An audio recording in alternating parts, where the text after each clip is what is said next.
Hello भाई लोग, मैं हूँ फैक्ट भाई। हम 4 और ये सिर्फ एक, तो शॉट कौन लेगा?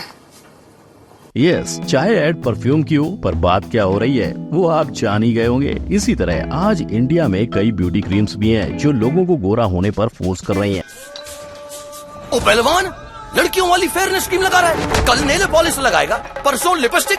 इतना ही नहीं, ये एड्स वाले सिर्फ लोगों के चेहरे ही नहीं, उनके प्राइवेट पार्ट्स को भी गोरा करना चाहते हैं। लेकिन हद तो तब पार हो गई जब इन्होंने 80 साल की बुढ़िया को 18 साल की वर्जिन बनाना चाहा। तो कौन से थे वो एड्स, आइए देखते हैं। Number 1, man will be man and virgin mobile. इस पेज से तो आप जान ही गए होंगे ये कौन सी एड है। लेकिन जब इस एड पर लोगों के इल्जाम लगे कि कैसे एजेंसी वाले लड़कियों को ताड़ना एक आम चीज दिखा रहे हैं, इसका जवाब देते हुए इस एड के क्रिएटिव डायरेक्टर अजय कहते हैं कि उन्हें ऐसी एड्स बनानी थी जो हर मर्द रिलेट कर पाए, लेकिन एक शराब की ब्रांड होने के कारण वो उसे इंडिया में डायरेक्टली नहीं बेच पाते, जिसके लिए उन्होंने सीरीज को टारगेट किया और मशहूर एक्टर्स के सहारे अपनी यूनिक मार्केटिंग को अंजाम दिया। ऐसे ही वर्जिन मोबाइल की भी सेक्सिस्ट एड सामने आई। हाय डैडी। इनफैक्ट इन्होंने अपनी नई हट के स्कीम को प्रमोट करने के लिए IPL का भी सहारा लिया था। क्या हो गया? Mom is watching a serial यार। तो कोई नहीं, देख ले, दोनों के एंड में तुझे तो रोना ही है। इन एड्स पर उनका कहना था कि वो यूथ को अट्रैक्ट करना चाहते थे, पर इसमें वो भूल गए कि टीवी तो बच्चे भी देखते हैं। Number 2, Nirma plus Fair and Lovely. आपको अगर जॉब पाना है तो मुंह पे मलो। Fair and Lovely and Fair and Lovely. Heroine बनना है तो Fair and Lovely and Fair and Lovely. और अगर शादी भी करनी है तो भी Fair and Lovely and Fair and Lovely. सिर्फ नाम सुनते ही पता चलता है कि वो सिर्फ फेयर स्किन को ही बेटर प्रमोट करना चाहते हैं। पर जब दुनिया भर में #Black Lives Matter मूवमेंट चल रही थी तो कई लोगों ने कंपनी के खिलाफ पिटीशन फाइल कर दी, जिस वजह से कंपनी ने अपना नाम तक बदल डाला। ऐसा ही एक फेमस ब्रांड है निरमा। इस ऐड को देख के पुरानी यादें ताजा होती हैं, पर गौर करेंगे तो ये बात नजर आती है कि कैसे ब्यूटी स्टैंडर्ड्स को कॉमन लोगों के दायरे के बाहर दिखाया गया है, जिससे कि लोगों पे अनवांटेड प्रेशर जमा हो और वो उनका प्रोडक्ट खरीद लें। Number 3, slice add. आप भी ट्राई करो और अपना फेवरेट चुनो। ये ऐड तो कोल्ड ड्रिंक से भी ज्यादा लिपस्टिक की लग रही है और इसी का बखूबी मजाक वीरदास ने बनाया। कट! वीर यार, थोड़ा और सेक्सी चाहिए। ओके। उसने ये कहा कि हर प्रोडक्ट में फीमेल मॉडल को डाल के वुमेन को ऑब्जेक्टिफाई किया जाता है। अगर हम रिपोर्ट पर भी नजर डालें तो मेल के कंपैरिजन में 4 गुना ज्यादा फीमेल कैरेक्टर्स की न्यूडिटी दिखाई जाती है, साथ ही में 5 गुना ज्यादा ऑब्जेक्टिफाई भी किया जाता है। अब कॉन्डोम्स के ऐड का ही एग्जाम्पल ले लो। सेक्सुअल डिजीजेज और अनवांटेड प्रेगनेंसी से प्रोटेक्शन के लिए यूज होने वाला ये प्रोडक्ट है, पर एड्स में भर भर के फीमेल न्यूडिटी और सेक्सुअल सीन्स दिखाए जाते हैं। लेकिन हद तो तब हुई जब एड इंडस्ट्री ने देवर भाभी के पवित्र रिश्ते को भी गंदे तरीके से दिखाया।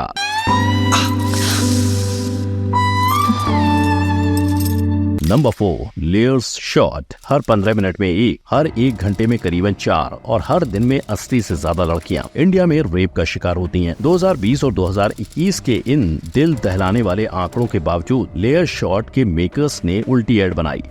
तो शॉट कौन लेगा?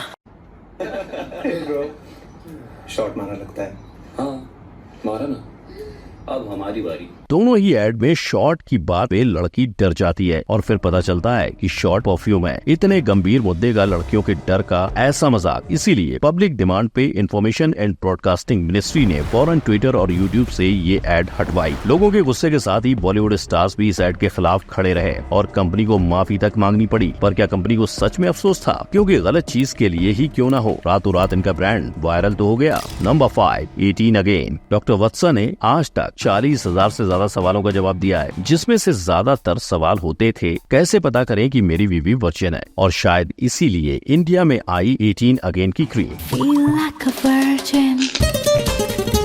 लेकिन इंडिया जैसे देश में जहां सेक्स जैसे टॉपिक को टैबू माना जाता है, पर फिर भी आबादी 140 करोड़ की है, वहां ऐसे प्रोडक्ट का क्या काम? जिस दौरान एक लड़की ने तो ट्वीट किया कि whitening tightening, please leave my vagina alone. और ताज्जुब की बात तो ये है कि इतनी कंट्रोवर्सी के बाद भी आज ये प्रोडक्ट बिक रहा है। तो अगर देखा जाए तो ऐसे प्रोडक्ट्स मेल ईगो जैसी चीजों को प्रमोट कर रहे हैं। Number 6, fair and handsome. आज लड़की वाली क्रीम लगाई, कल नेल पेंट लगाओगे और कुछ दिनों में घाघरे में नजर आओगे। ये सुनकर पहलवान ने फेयर एंड हैंडसम लगाया और टैन टैन मिल गया भाई को मर्द होने का ठप्पा। पर शाहरुख अकेले मर्दों को मर्द बनाने का बिजनेस नहीं कर रहे, इन्होंने भी ये किया है। जहाँ विमेन शैम्पू के बजाय head and shoulder main shampoo लगाकर मर्द असल में मर्दों वाली बातें कर सकते थे, पर अब जेंडर डिस्क्रिमिनेशन प्यार तो नहीं है कि इस पे एक तरफा मर्दों का हक हो और ये दो लोगों में ना बटे। तो ये रही श्रद्धा कपूर की add. Boy, and that's not a toy. So why this razor?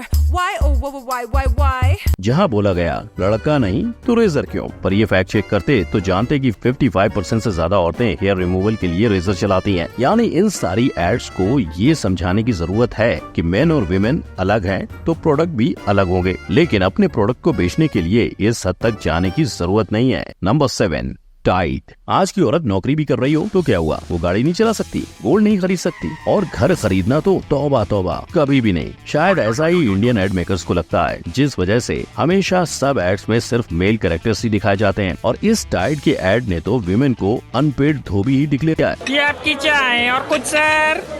Mrs को बोलिए ब्रश लगाने का। कई एड्स में तो ये चीज को ग्लोरीफाई किया जाता है कि कैसे औरतें मल्टीटास्किंग में माहिर होती हैं और घर का सारा काम खुशी खुशी मुस्कुराते हुए कर देती हैं। पर अब ऐसा नहीं है। औरतों को इस बात के लिए कुछ क्रेडिट नहीं दिया जाता। बच्चों की ट्रॉफीज और हस्बैंड के प्रमोशंस के पीछे इनके हाथ के धुले कपड़े और चाय ही तो होती है। मतलब यहाँ पे लॉजिक को तो कपड़ों से भी बदतर पीटा गया है। Number 8, mother dairy. मैं कभी तुम्हारी चीजों को हाथ लगाता हूँ? हाथ लगाता हूँ मैं? तो मेरी ट्रॉफी को हाथ लगाने की जरूरत क्या थी? आइंदा घर में क्रिकेट मत खेलना।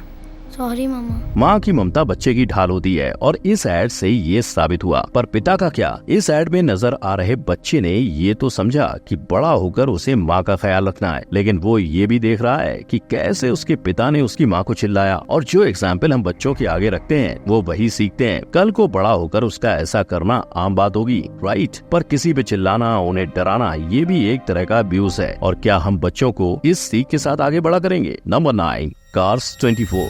अगर आप लड़के हो तो अब आपकी आवाज भी सुनी जाएगी। ये फैक्ट बाई नहीं, एक कम्युनिटी का लिंक कहता है। और इन्हीं की वजह से advertisement standard council of India ने एक एड को निकाल दिया था। ये फीचर हम 100% कॉपी करेंगे हमारे हस्बैंड 24 में। हस्बैंड पसंद नहीं आया तो 7 दिन में वापस। मगर इस एड में एक्ट करने वाली नताशा राठौर के एक वीडियो को लेकर ट्रोलर्स ने इनके ढोंग को पकड़ लिया, जिसमें उन्होंने ये कहा था कि मर्दों के सेक्सिस्ट जोक्स अनफनी होते हैं। I'm tired of explaining to you why your buddy's joke is sexist and unfunny. लेकिन ये एक अकेली एड नहीं है जहां मर्द पे होते अत्याचार को एक मजाक के रूप में दिखाया गया है। जस्ट डायल के एक एड में रणवीर सिंह की वाइफ उसे मारने की कोशिश में लगी हुई है, तो दूसरी ओर लड़की लड़के को चपेट मारकर कौन सी सीरीज देखनी है वो डिसाइड कर रही है। अब भाई लोग इमेजिन करो, इन सारी एड्स में जेंडर रिवर्स किए जाएं तो क्या वो तब भी जोक्स होंगे या फिर हिंसा का मुद्दा? अगर आप जानना चाहते हैं कि किन एड्स द्वारा धर्मों का अपमान किया गया है तो अभी आई बटन पर क्लिक करो, वीडियो को लाइक, शेयर और चैनल को सब्सक्राइब करें। फिर मिलेंगे। जय हिंद।